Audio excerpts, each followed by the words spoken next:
नमस्कार, मैं विनोद वैष्णव और आप देख रहे हैं न्यूज़ 21 टीवी एवं पॉजिटिव। आज हम मौजूद हैं कृष्ण जाखड़ जी के पास, जो कि वह जननायक जनता पार्टी के राष्ट्रीय सचिव हैं और वर्तमान में भाजपा और जजपा के 2 वर्ष के लगभग कार्यकाल हरियाणा सरकार में हो गया और वैसे 3 वर्ष लगभग जजपा पार्टी को हो गया। उनकी प्रमुख उपलब्धियां क्या है जजपा की हरियाणा सरकार में, वो हम इनसे जानेंगे क्योंकि राष्ट्रीय सचिव हैं और अच्छे प्रवक्ता भी हैं ये। जी जी, पहले तो आपका यहाँ आने पर बहुत बहुत स्वागत। और जननायक जनता पार्टी की तरफ से मैं आपका आभार व्यक्त करता हूँ कि आप लोग हमारी मीडिया कवरेज दे रहे हैं। हम आपके तहे दिल से शुक्रगुजार हैं। रही बात जननायक जनता पार्टी की, जननायक जनता पार्टी अपनी पूरी ताकत के साथ लगी हुई है अपने मैनिफेस्टो को लागू करने के लिए, चाहे वो 75% का आरक्षण हो, चाहे वो महिलाओं की रिजर्वेशन हो, या 8% का ओबीसी का रिजर्वेशन हो, सबके अंदर मजबूती से लगी हुई है और अपना मैनिफेस्टो लागू कर रही है। चाहे बुढ़ापा पेंशन हो, बुढ़ापा पेंशन में भी हम पूरी ताकत के साथ लगे हुए हैं कि जब तक सरकार है तब तक हम अपने वादे के हिसाब से बुजुर्गों को पेंशन दे सकें और उनकी जेब में जितनी हमने वादा किए है उतने पैसे डाल सकें। तो आपको अभी प्रवक्ता भी नियुक्त शायद किया गया है। आप अच्छे वक्ता के तौर पर हैं, इसलिए आपको प्रवक्ता बनाया गया है। मतलब हम ये कह लीजिए कि आप जज्बा की खामियों को छिपाने का काम करेंगे या खामियों को बताने का काम करेंगे। दरअसल जज्बा में कोई खामियां तो है ही नहीं, हमारी खूबियां ही खूबियां हैं और उनको बताने का हम मजबूती से काम करेंगे। अभी कल आपने देखा को फरीदाबाद में एक बड़ा सम्मेलन किया गया है, बुद्धिजीवियों का, उद्योगपतियों का, शिक्षाविदों का और आरडब्ल्यू के प्रधानों का, सभी का। पूरे पूरे फरीदाबाद से जो कह सकते हैं हम, किसी भी समाज का प्रतिनिधित्व, किसी भी क्षेत्र का प्रतिनिधित्व करने वाले व्यक्ति को कृष्ण जाखड़ के द्वारा बुलाया गया और ये बहुत सफल सम्मेलन रहा, क्योंकि डॉक्टर अजय सिंह चौटाला ने तारीफ करते हुए कहा कि ऐसा सम्मेलन, ऐसा प्रमुख लोगों का सम्मेलन मैंने आज तक अपनी लाइफ में नहीं देखा जिला फरीदाबाद के अंदर अंदर। ऐसा ही है ना जी? बिल्कुल ऐसा है। इस बात के लिए तो मैं डॉक्टर साहब का शुक्रगुजार हूँ। उन्होंने बहुत बड़ी बड़ी रैलियां की हैं, बड़े बड़े आयोजन किए हैं।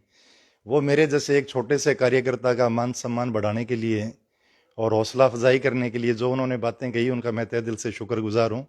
और रही बात हमारे समाज की, यहाँ के फरीदाबाद की सरदारी की, जो यहाँ पर आई मेरे निमंत्रण के ऊपर, उन्होंने डॉक्टर साहब को प्यार दिया, जेजेपी को प्यार दिया, मान दिया, सम्मान दिया, उसके लिए हम हमेशा उनके आभारी हैं। और मैं चाहूँगा कि ये प्यार, ये मान सम्मान वो बनाए रखें और हम अपनी तरफ से पूरा प्रयास करेंगे कि हम उनको निराश ना होने अच्छा, दें। जेजेपी को वोट नहीं मिल पाता फरीदाबाद जिले से, शहरी क्षेत्र से, मतलब अब किस तरीके से आप लोग संगठन खड़ा करेंगे?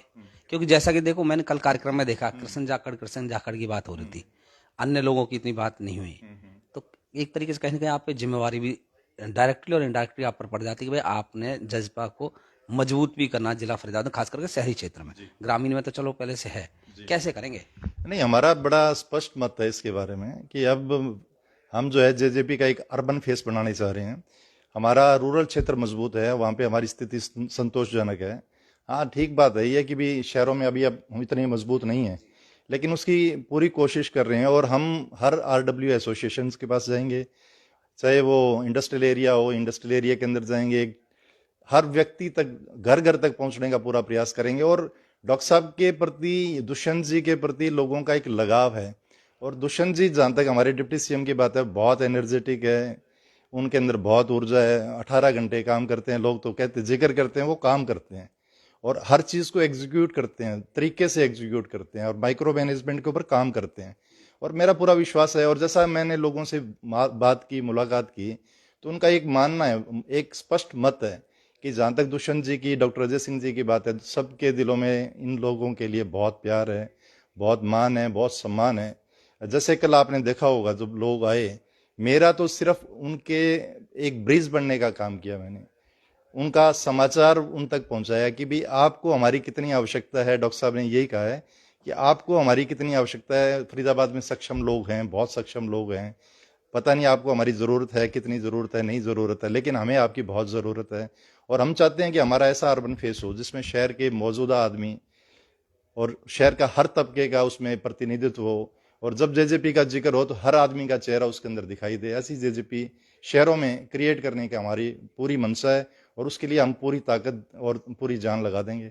और आने वाले टाइम में आप देखोगे हमारी पार्टी सब पार्टियों से अलग और मजबूत होकर निकलेगी, ये अच्छा, मेरा विश्वास है। निगम का चुनाव नजदीक है, जी। लगभग कार्यकाल जनवरी में समाप्त हो जाएगा जी। निगम फरीदाबाद का।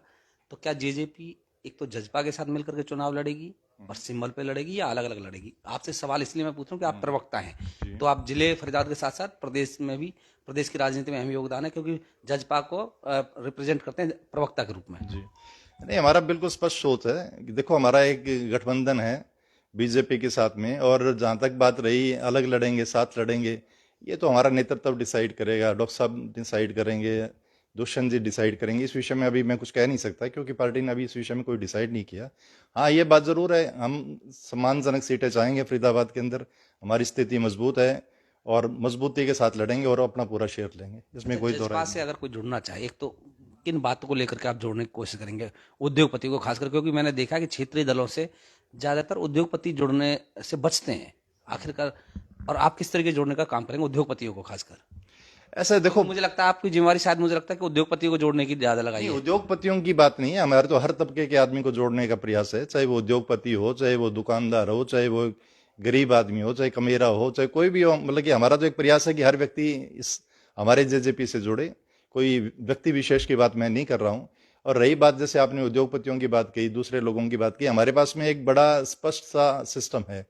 हमारा मुख्यमंत्री, हमारे पार्टी के राष्ट्रीय अध्यक्ष, सॉरी डिप्टी चीफ मिनिस्टर कहूंगा मैं, डिप्टी चीफ मिनिस्टर हो, हमारे पार्टी के राष्ट्रीय अध्यक्ष हो, उनकी हर आदमी की डायरेक्ट एक्सेस है उन तक।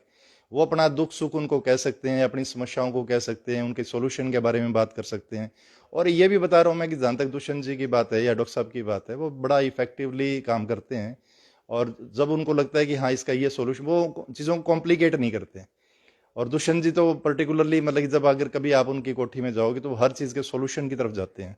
और डॉक्टर साहब, मतलब कि डॉक्टर साहब एक इंस्टीट्यूशन है, कभी भी आप उनसे मिलोगे तो हर टाइम आपको सीखने के लिए मिलेगा। अगर कोई समस्या रखोगे तो वो is a very soft hearted person, कभी भी जाओ किसी भी बात को कहो, वो तरीके से चीज़ों का सोल्यूशन करने की बात करते हैं। धन्यवाद। आपने विस्तार से सुना कृष्ण जाखड़ को, जो कि जजपा के प्रदेश के प्रवक्ता भी हैं और राष्ट्रीय सचिव हैं, पार्टी में अहम योगदान निभाने का कार्य करते हैं। दूसरा, जैसा कि कल कार्यक्रम हुआ तो इन्होंने ये कहा है कि मुझे डॉक्टर अजय सिंह चौटाला ने पुल बनने का निर्देश दिया। पुल बनने का मतलब यह है कि उद्योगपति और जननायक जनता पार्टी के बीच में मुझे पुल का काम करना, जिससे कि दोनों का आवागमन सरल हो सके। मुझे आम आदमी और जजपा के बीच में पुल बनने का रास्ता दिखाया, जिससे कि आवागमन आसान रहे। तो इन्होंने कहा कि जो जिम्मेवारी मुझे दी जाएगी वह जिम्मेवारी मैं बखूबी निभाने का काम करूंगा। प्रवक्ता के तौर पर पार्टी को मजबूत, उनकी नीतियों को प्रचार प्रसार करने में रहूंगा। राष्ट्रीय सचिव के नाते संगठन को मजबूत करने का काम मैं करूंगा। आप सभी कृष्ण जाखड़ की बातों से सहमत हो तो कृपया एक प्रोग्राम शेयर जरूर करें। दूसरा, जननायक जनता पार्टी किस आगे निगम का चुनाव किस तरीके से लड़ेगी, तो इन्होंने कहा है कि यह शीर्ष नेतृत्व को फैसला लेना। आप सभी जुड़े रहे हमारे साथ, बहुत बहुत धन्यवाद।